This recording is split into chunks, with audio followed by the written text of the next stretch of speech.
We on? Mhm. All right. All right, Brooks and Davis. Thank you for having me to start the day.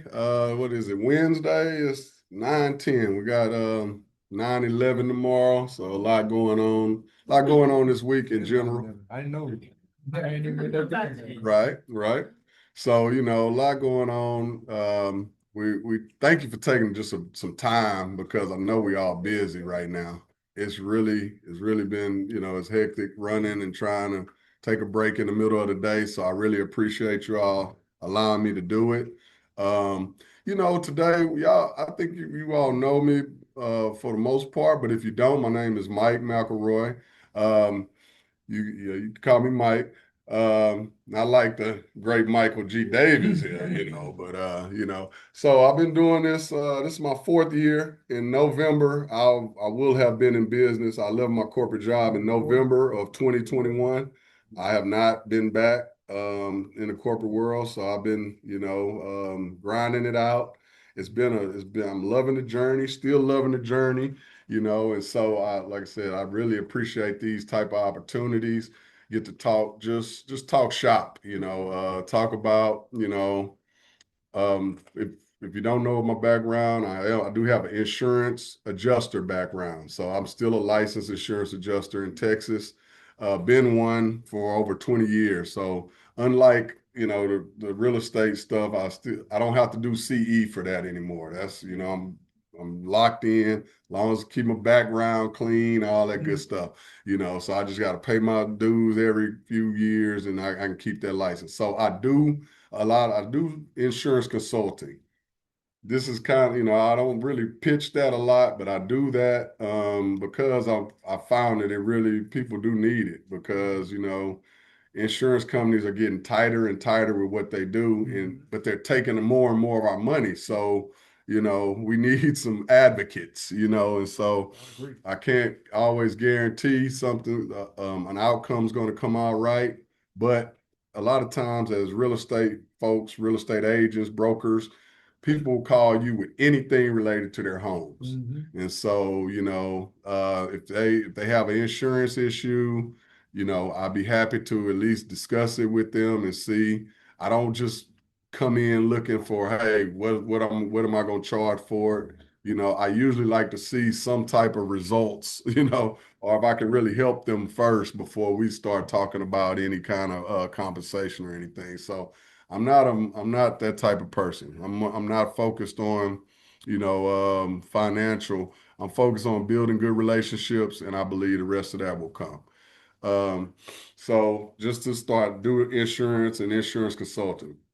One way that we help our clients with insurance is something known as insurance appraisal. It's not real estate appraisal, but there is a such thing as insurance appraisal.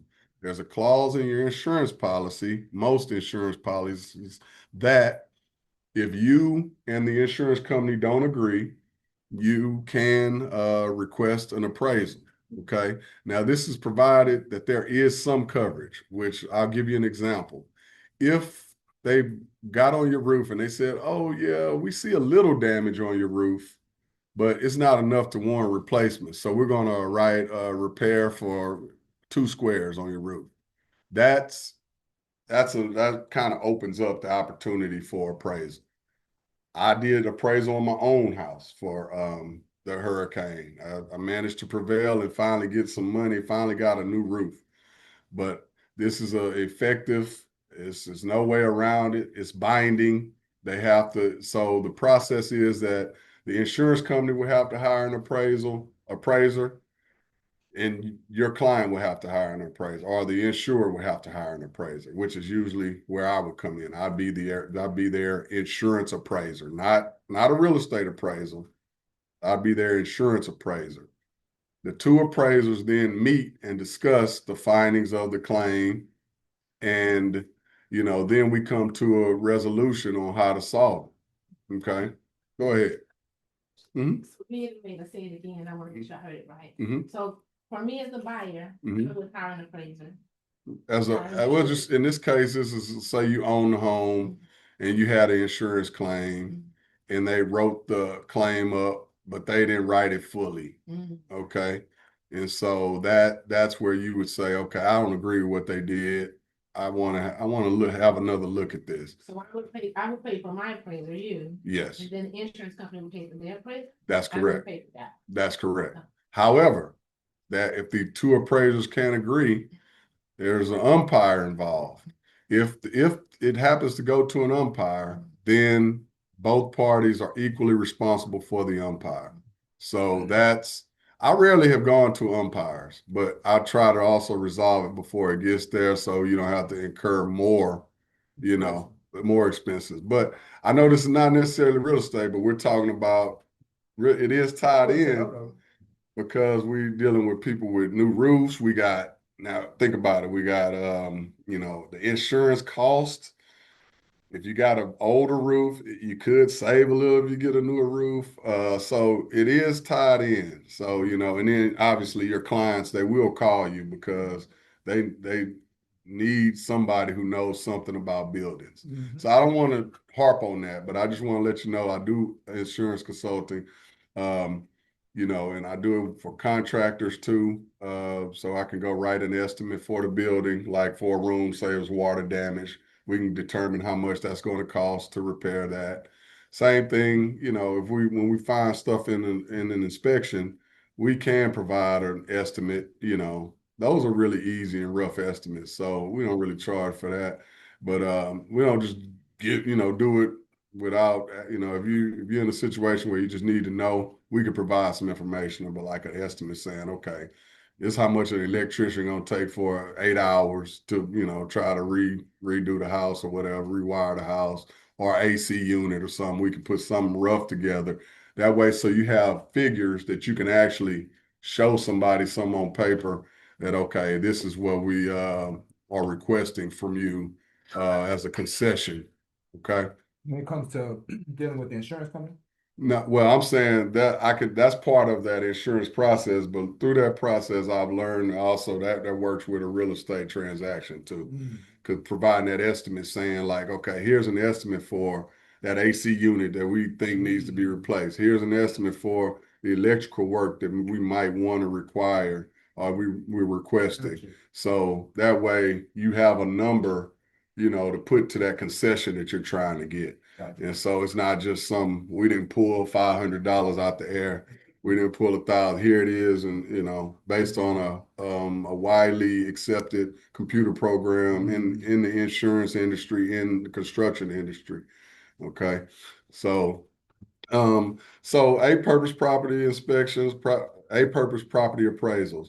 We do our main core business is still inspections. I do that all week, all day, whatever. That's what I do. The majority, 95% of my business is inspections.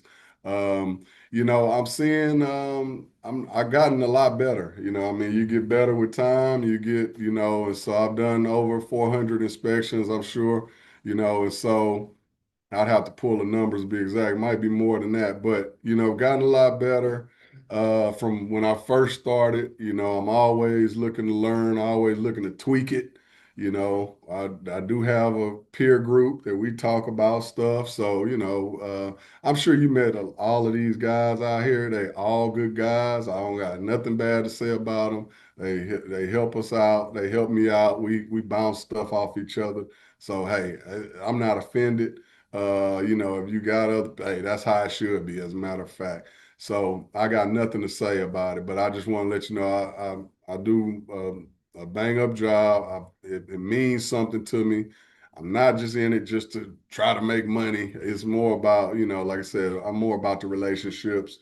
And, because I get many clients that come back and say, even when we see some on the house that, they just decide they can't live with it. That's the best referral when somebody come back and say, you did a good job on the first one. I want you to do the next one. That's about the best you can get. But even then, in a situation like that, I try to cut them some slack and I don't just say, well, it is what it is. I got to do the same number. I try to at least appreciate the dollars that they have to spend. That's the thing. It's a group effort, I believe, that we're all trying to get them across the finish line, right? Because it helps us it helps you as an agent because you get your transaction complete. So you get your fee. It helps the client because they're not having to, we don't want to just rake them over the coals. I think it's a lot. I think it is some of that going on out here. So I do sometimes win on price. Sometimes I don't. I'm not the most expensive. I'm probably not the least expensive either. So, but with inspections, I'm telling you, it really is a lot of different things going on right now. There's some codes changing. Like if you see a new construction home now, it used to be outlets in the island. They don't do that anymore because those outlets in the island, those are safety hazards. So you had kids going in there. They have a crock pot on the countertop on the island, and they pull a crock pot down on them, scald themselves. So they stopped. The code just in 23 has changed. So when you go in new construction now, you won't see that. If you do, it should be called out. So they're still evolving and changing some things within the insurance. So we have to stay up to speed on that. Well, I'll talk about appraisals later, but I want to take a break and I want to share my screen and we could talk about this article that I have. I got a couple articles. Okay, is that on the screen or? Okay, can everybody see it? You see it up there, everybody. Can Okay, see it. all right. Okay. Well, all right. So look, this article here is I tell you, this is something else to me because okay, this is recent. Now I know y'all might see me on like Facebook and Instagram, but I really am not on there a lot like that. I am more of a Twitter person. They call it X now because it's obscure. It's a quiet place. Don't nobody know me on there. But it's a lot of good information. So I follow this one. I encourage you to follow this page. It's like they talk about investments and stuff like that. And so, I follow this page and I look right on cue. Rick just walked in because I follow a lot of his stuff. Let me get that off of there. I follow a lot of your stuff when you kind of talk about trends in the industry. You talk about like monthly, how much is, what's selling, so I saw this. This is very interesting. There is now a record 312,000 new homes for sale in the southern U.S. states. Now, note that's a record. This is new homes. This is 21,000 higher than the August 2006 peak, just before the housing market crash. The number of new houses for sale in the South was almost half of what it is now during the 2020 pandemic. Meanwhile, new homes for sale in the West has risen by over 40,000 over the last 5 years to 111,000, uh, near the highest level since 2008. New home inventory in the Northeast and Midwest is also near cycle highs, but remains well below the 2006 housing bubble. How much can the housing market run last? So what's that telling us? It's a buyer's market, right? Doesn't that sound like a buyer's market? That does. Okay. And so this is we have to advocate for people now to try now. I know there are hurdles, but we got to try to get them now because I know what's going to happen. They're trying to push cutting the interest rate. They're trying to push it. They're trying to push it. But when they cut that interest rate, guess what? The price gonna go back up. Right. And but by now, then when they cut the interest rate, you already got the equity built in. So we have to really like be out advocating for people to buy now because we're already kind of up against it in our communities with getting people qualified. But when the price goes up, then we really gonna start kind of getting really up against it. So, I think it's really a time to really try to, let people know because people are unsure but nothing is certain in this environment right now. So, hey, at least you'll have an asset that you can, leverage it if something gets tough, But hey, I know y'all speaking on this, but I just saw this article, and again, this was posted. I'm not sure. Oh, September 8th. So that was 2 days ago. So yeah, this is new, fresh off the press stuff right here. I'll go back up. So, I mean, we gotta. So the builders are what offering these great incentives. I've even heard where people are using some of the money to buy the rate down. So you're not only getting a lower price, you still can get a lower rate. But I'm not a realtor. I don't try to be. I'll leave that up to y'all. But I understand the process, but y'all know how to really, finagle these numbers. If you got builders, giving you 20, 30,000, which that might sound very optimistic, but if they're giving you 15,000, you could buy the rate down. It's the same principle as if they lower the rate next month. So why not try to leverage that now?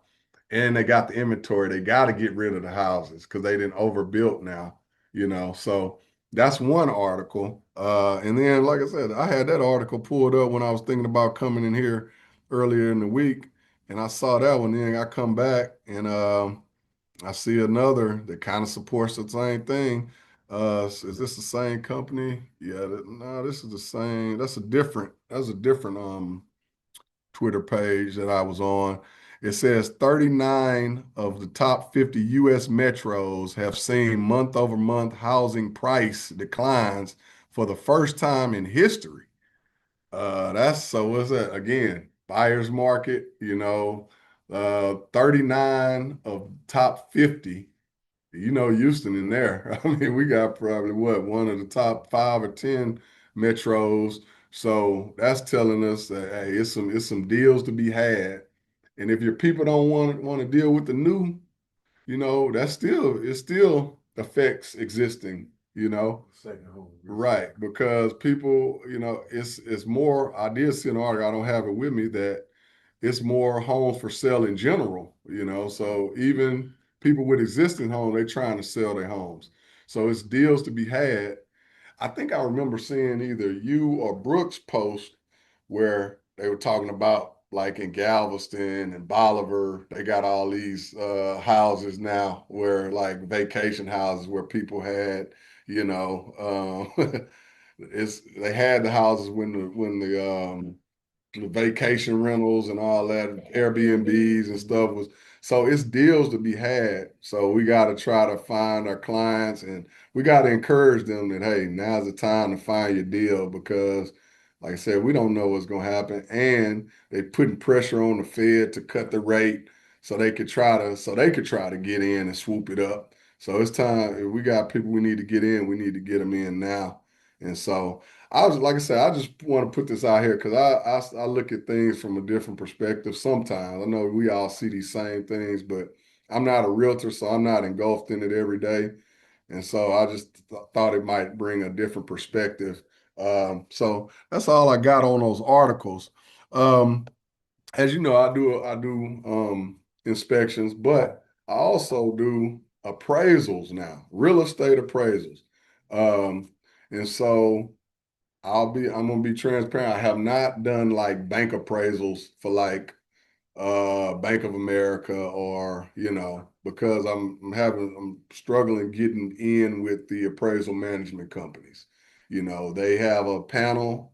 You fill out the paperwork. Most of them will come back and say we don't have enough work right now to justify bringing new people on our panel. I'm on a couple, but I haven't been able to bid out to get one of those yet.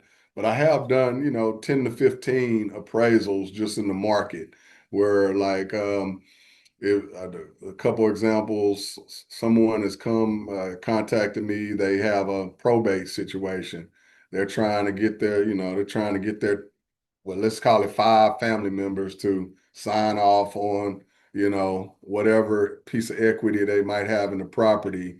Um, and so they're sending in, they're contacting me to see what the property value is worth.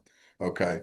Now I want to, people think because they have a piece of property they sit on a gold mine. You know what I mean? It's certainly worth something and it's got value, but it's not, we have to set expectations with folks before you go out there, because they're gonna be mad with me. They might be mad with you when we pull these numbers together, and we're gonna find that hey, it's really it's not what you think. For instance, people see what's going on in South Park, Sunnyside. They see it going on right around them, right?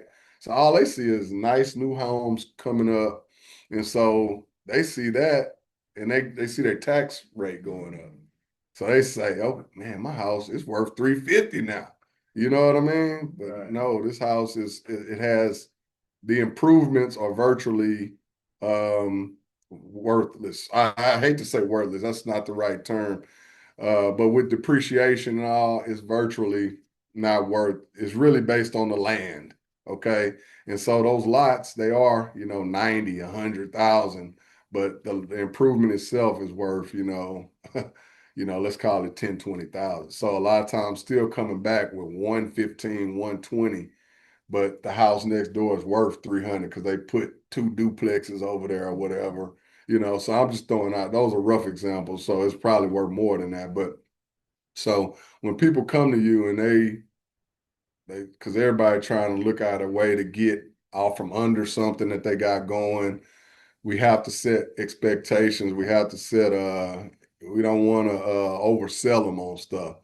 And so I wanted to take an example, take a moment and just go through and I wanted to look at the MLS, because I believe that all of you all as realtors, we are like, I'm an appraiser by license, right? And I'm blessed to do that. But y'all do this every day.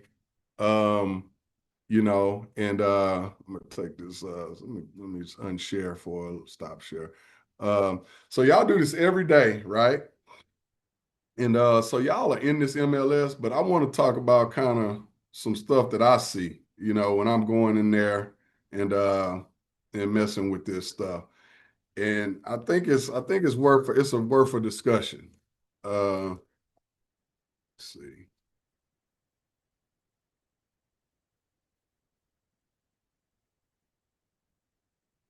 Okay. So I'll give you an example. You all as realtors, y'all are doing more leases and stuff, right? Like these days, are y'all trying to do leases? What's going on? Like, which not really. I'm doing leases, Yeah. man. Hmm. I would prefer not to, 'cause Right. they still make you do a lot to chase down the money after the fact, Okay. but they are a lot more generous with the commission than they used to be. Okay. I So didn't. they paying more, so it's making Okay. it worth more people's time, but they have Mhm. not streamlined the process to make that part easy. Okay. That's good feedback. I hadn't thought about that. I'm thinking about, so if you're listing a property, right? Is that so you're listing the lease as well? Like, do people come to you and say, Yeah. so this is where I'm thinking for you all. Leases, right? I'm telling you, it is super price sensitive. You know what I mean? And so you may be your client may be stuck on, $100 more, but the house is not being leased. You know what I mean? So now you're sitting on it for 3 more months when you could have been getting, $100 less in rent, but it would have been leased, and so you have to think about what is that worth it? Okay. Because I did a duplex, and it's over there like in Third Ward. It's right by TSU. And you know, I it's so price sensitive. As a matter of fact, the leases have gone down in the last 2 years. Believe it or not. I mean, but it's gone down $100, $200.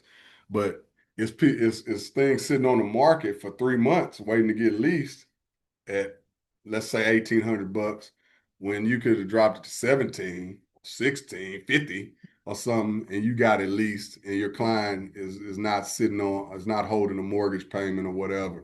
So it's very important to think about that. And I just wanted to, just like I said, I'm thinking about it from a perspective, because by the time I'm looked at this stuff, I'm looking at 30 properties probably, to put maybe 3 or 4 in an inspection report. I mean, an appraisal report, So I'm looking at numbers. I'm just going down an Excel sheet looking, okay, what's going on with this property? Why is it, am I back sharing? No, I'm not. Okay. So, so I'm looking at like these properties. I'm like, man, $100 making that much of a difference, huh? So, so I want y'all to think about that because your client will be happy if you, they might not be, it might be a tough discussion, man. You're gonna have to come down $100 off but 3 months, $300 for 3 months versus $300 at 1,500, which, that's a difference right there. So I want y'all to think about that. And so I want to do it like let's look at some of the active stuff. I don't know what's TSU zip code. I'm gonna just do 77021. Okay, because I know that's the tray. Okay.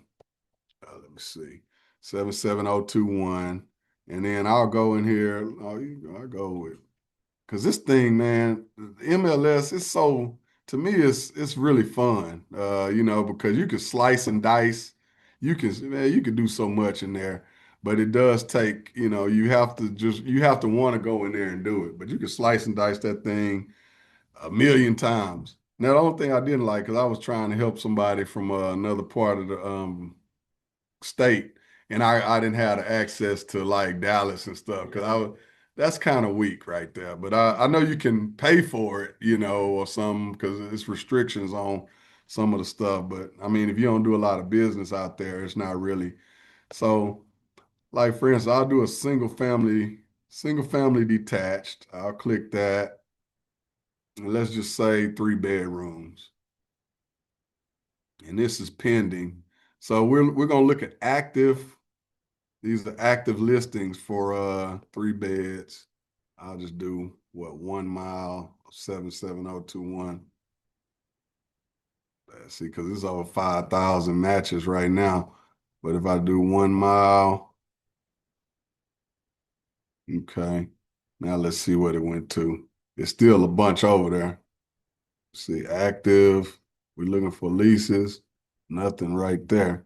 Let's see about sold. Let's see what happened. 180 sold within 77021. Oh, I'm doing something wrong. Refresh. Let's see.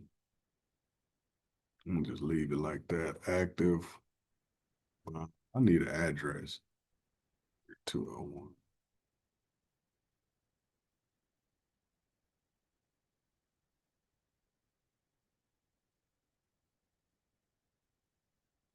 Okay, there we go. All right, let me see. Let me go back to the criteria and look. Okay, so now we said active. We're looking for active leases. We got 102 matches right now, but that's just without slicing and dicing it down. Your client say, I want a 3 bedroom. Okay, let's see. 3 beds. Where that slice it down? That took it to 48 right there. I don't know if they have too many like duplexes or whatever. Let's see if you want a single family. I don't want to stay next to anybody. That took it to 35. So now we're looking, let's see what the results say now. And these are active, right? So let me get rid of this right here. Oh, dang. Look at that. Okay. So look, 1,550 with a 3 bedroom, 1 bath up to 4,000 for a 3 bed, 3 bath. So that's a pretty wide range. So you have to kind of, as an appraiser, I always try to definitely find something as close, to what I'm looking for as possible. Because that range, if you start with that range, you could be all over the place. And this is where you're trying to determine what are you going to list your property for. Okay. Now you got to think these are pending. So people are, you know, they going for the gusto. They trying to get as much as they can on this lease. So let's just pick one and look at it. I'm gonna pick one of these. I'm gonna pick one of these for 3,100 because I don't want to go too high. That's a 1,400 square foot house. It's 3 bed, 2 bath for 3,100. That's a gated house. Let me see. It's built in 1945. Nothing really special about that to me at first glance. Okay, it might be improved inside, whatever. But keep in mind, we're talking about a lease, so people are not necessarily so caught up on the functions of the house. You know what I mean? As long as it's very serviceable and that type of thing. So we got to consider that. Let me go into. I want to go into 360 history.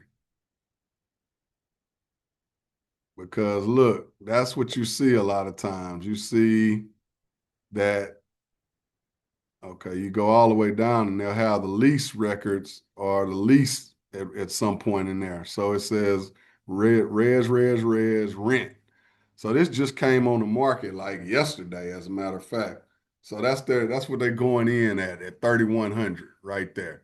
You know, I'd like to show you one where I could guarantee you if I'll go back and find one. I'll go back and probably find a lower one. Because you'll see where if you go look in this 360, you'll see where it'll start off, let's say in March, it was one number. They're going back in and having to relist it and then relist it and relist it. That's where the price sensitivity comes in at. So it's better to do your research heavily up front to avoid that. Your client will be happier because it leases quickly versus you're going to have to keep going back to them and telling them, I think we got to lower it a little bit. I think we got to lower it a little bit more. Oh, this last time we lowered, this is going to be the last time we do. If you do your research up front, it'll save you a bigger headache down the line. Okay, so look, how big was that house? Was 1,400 square feet, right? That's Lucas Street, 1,400. Okay, let's go up here. Here's another one. That's 3 bed, 2 baths. It's 1,700, and they got it listed at 1,900 a month. Let me just look at that one. Still 1,900 a month. Okay. And so see, here's an example right here. Okay. They've just relisted it. They lowered it $100. They've been listing it. Look at that. Okay. So they had a lease in place. So we can just follow this all along. It expired. The house it says sold, so they leased it for 2,100. That was in this time in 23. It just terminated at 2,100. They relisted it at the same number. Now they lowered it in the last 2 months. They've lowered it $200 from 2,100 to 1,900. So that's exactly what I'm describing. And I didn't know this until I was doing an analysis on an appraisal that I was doing. And I thought that was very telling. But it's kind of, so think about so one principle of appraisal is substitution. Okay. If you can get something of similar Right, characteristics for a lower price, that's what you're gonna go for. right. And so that's what's happening here. That house, you think somebody gonna pay 3,100 for that house that's smaller, where they could come get a similar house. They can come get this house for 1,900. So that's where you come in with the appraisal. Well, I'm saying you can do this because you got access to the MLS. But I'm thinking about, I want you to think about it from an appraiser standpoint. So when you go to your client up front, if you listing something for them, you come to them very educated as to what the value of that, what we're seeking in rent. Okay. Now I want to show you, these are pending leases, right? So these have not leased. Okay. So let's. Mhm, I just had a lease like that, mhm, and I had mine up, so mhm, one agent had it at 2,400, mhm. so it was sitting and sitting and sitting. Right. So she took it off, Mhm, very unhappy, mhm. They had to She put- switched to you as the agent, okay? come to the real number, Mm-hmm. 1950, and even then, it Right. was, it sat Right. for a couple of weeks. Mm-hmm. So, Yeah, people are seeing dollar signs when it comes to real estate. People think, and it is an asset, it is an asset, but we have to be honest with people up front and say, hey, hear me out. Let me do some research. Let's talk in a few days about what our number is. But people, they hear the medical center is right next to us, and they pay for traveling nurses, and they pay their rent. And so they pay $2,400 a month. That's all they hear. My friend said they got $2,400 a month because they had a traveling nurse living there. That's not everybody's situation. So, that's why I wanted to have this discussion, because y'all know I do inspections, but I'm just saying I want to think about things. We trying to help everybody. We trying to have everybody think about things holistically. Like Right. what's the big picture? And so this is a prime example, I think, of a good way to look at things. So I want to hold that thought because I want to see what you think after we look at, let's go back to criteria, okay?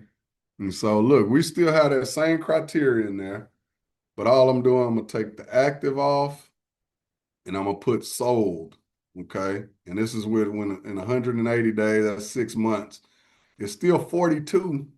So it's 40, it was 40 listed or so, but it's been 42 sold. So that's telling me people still getting leases off over there, and this is within 1 mile. So it's right over there, like off McGregor and all that, between McGregor and OST, basically. And so let's look at the results from that. Now, remember, we were at a 1,400, let's say 1,400. They got one off for looks like 2,000. 1,300, 2,500, but you cannot necessarily look at this price, okay? See, here's a 3-2 for 1,600. Okay, let's look at that. 1,400, that's a 3-2. Let's look at that one. See, it says it was 2,000, right? That thing, oh no, because see, the one thing you have to do is because it'll always start you off with what the most recent sale of the house. So you have to go to rent. And so they were able to raise theirs, but that was 4 years ago where they rented it for 1,900. Now this is a newer construction, so that jives, right? That's basically a new house. So they just rented it in August for 2,000. Yeah, that works. Yeah, okay, that makes sense. But so you have to kind of look at when you're comparing, try to compare the apples to apples, because you can't just because a house has 3 bedrooms, 2 baths. This is a new house. This house was built the house was built in 2020. So yeah, it's gonna fetch slightly higher rent than that house that we looked at that was built in 1940. You know, it still has a new kitchen and all that, but it is a little more aesthetically pleasing, which would make somebody want to rent it for a little more. So let's try to see if we can find one because they don't really have the ages right on this sheet right here. I don't think. Uh, See, Skyline Homes at Peerless. All these right here, these seem like these are newer construction that's fetching these higher rates. Let's get one with a lower one. It's a 3 bed, 2 bath. It's 1,000 square feet. Let's see what that is. 3 bed, 1,600. What was it? See, that's more like the one we looked at just now. This one is. Okay. So the list price was 1,595. Again, I always like to go to that 360 because it's telling you the history. Every time that thing goes on and off the market, it's telling you that. Okay. So residential, these are all leases right here. The last time this property sold was, they've been holding on to this one. So they've been leasing it. Let's just look at this since 17, 1,100. And 19, 1,150. In 25, 1650. But that was terminated. So they've been doing some stuff this year. So let's look at 2025. They started off at 1650. There was a new listing at 1650. They took it down, they decreased the price to 1595, and they sold. That wasn't but what, $50. But I'm saying that's how price sensitive it is. $100, 150 there. This duplex. I told the dude, I said, just go ahead and you just bought it. You need to start making some of your money back. Just go ahead and it's school about to start next month. Get some of them TSU students, even if they in there just for the semester, just get them in there. You know what I mean? Because you need to make some money back because you just put out and you renovated the house. So just I'm not gonna keep going on that, but I think that's just I want y'all to think about that when y'all listing houses, and it's just rent. So we could talk about like actual if we did an example on the sale of houses, which I wouldn't mind. I don't want to because I know we pass the time because that's So, cause it's 104. Yeah. Okay, real quick. We're not gonna stay real long because I know everybody's busy. But I do want to go back and look at I do want to look at a sale. Like I said, this I love doing. This is so cool to me. I think this is the one of the best things that y'all could do because you really instead of just pulling a number out the air and hoping it works, it's better to do this, do a little extra leg work early, and then your client's gonna be happier because I told them, and my house was gone within a month. That we're gonna be a worst case scenario, a month, and so that beats, oh, we need to take it down. We need to no. Same thing with the sales though. Let me see, because I see, and as part of the appraisal, you have to do an analysis of how long the houses stay on the market, and so you see it's some misguided information in there because all you see is the most recent listing when you're determining how long the house has been on the market. That's where that 360 is. That could help you when you're negotiating as well. When you're negotiating with your for your client, okay? Because what's happened is if that house has been on the market, you can go in at 360 before you even put a contract in. You can go in at 360 and say this house has been on the market for 3 or 4 different times. They keep lowering the price. Why? Something's going on. It's in the inspection report, probably whatever it is. But you already going in with a position of understanding that, hey, I got some wiggle room because they started off at whatever. So let's see. Let's look at active right now, and I'd rather go out to the burbs or something. Well, let's see. I'll just do my neighborhood. It ain't the burbs. Let me see. I don't want to do new construction. I want to do kind of some existing stuff because a lot of times that's where we're getting our people in at is on existing homes because the new stuff is kind of man, it's out there for people, I think, sometimes. And I'll do a single family. Yeah, it gives you a lot more criteria for this. You got to But yeah, it wasn't until I was doing some appraisals where I really had to slice and dice and realize like all of this stuff up here, like the search, you got single family, classic townhouses, condos, lots, classic lots. Don't just overlook that. Go in there and dig specifically for your particular situation.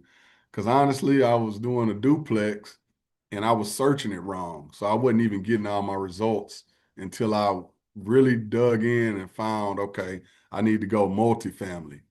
I was doing it from, classic single family and then picking a multifamily up within that query when I could have just went to multifamily, found duplexes, and then it gave me all the numbers. So you got to really just take your time. Take your time, look through it, no rush, you'll be better off for it. Okay. I'm trying to find a single family. Let's see, where is that? Okay, duplex. Let's just say freestanding. Okay. Let's see. 7047, your family, pending. We can do sold pending. Let's see. So some I'm not doing right. I probably need the address. They gonna come up too much. I just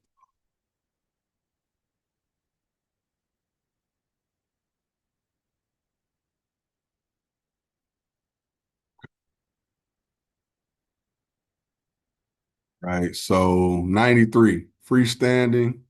I'm gonna just go to active and see because I don't want sold yet. 87, right around there. That's a lot of houses. You telling me you can't find? I'm not saying y'all, because I'm not being critical. I'm saying we can find a deal out of 87 houses for sale within a mile of where 37. I'm sorry, within a mile of where we're looking. Look, 2006, 2000.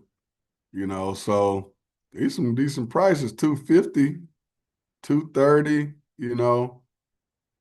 So that's what I really want y'all to think about that. But let's just pick one.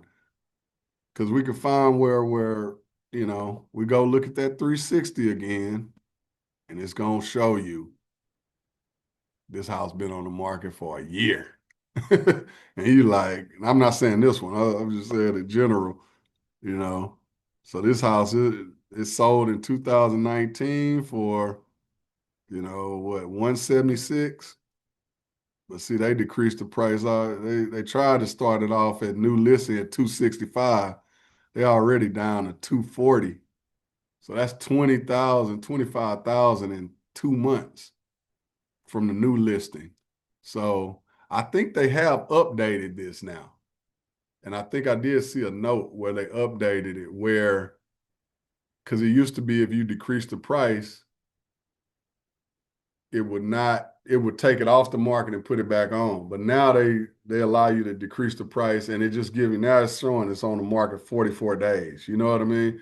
Last time you'd have to take it off and put it back on and that'll start the days over again. So it's very misleading, you know.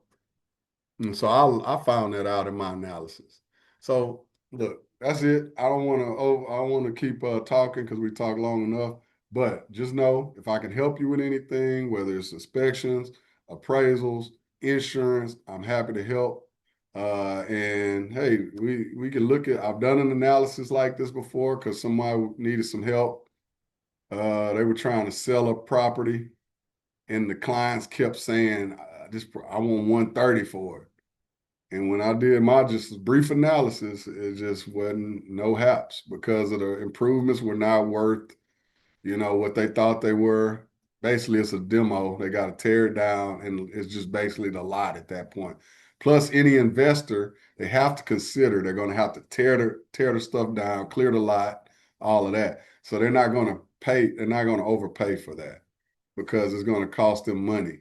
So you have to consider these things when your client is okay, but I appreciate y'all having me, and don't hesitate to give me a shout. I know, like you say, the investors got, they gotta pay for stuff and the sellers not always trying to hear that. Right. Um, We so- we hanging up on here, or we staying on? If people want to stay on, they can, but it don't bother me to look. Oh, she's not over there. Okay. Um, Well, I'm gonna stop sharing. So I think we'll probably end it. Maybe Yeah. that'll probably be better. So we keep people's information a little cool. We don't want to get too much information away. All right, I think the Zoom. Let me see, is it up still? She'll have to stop it.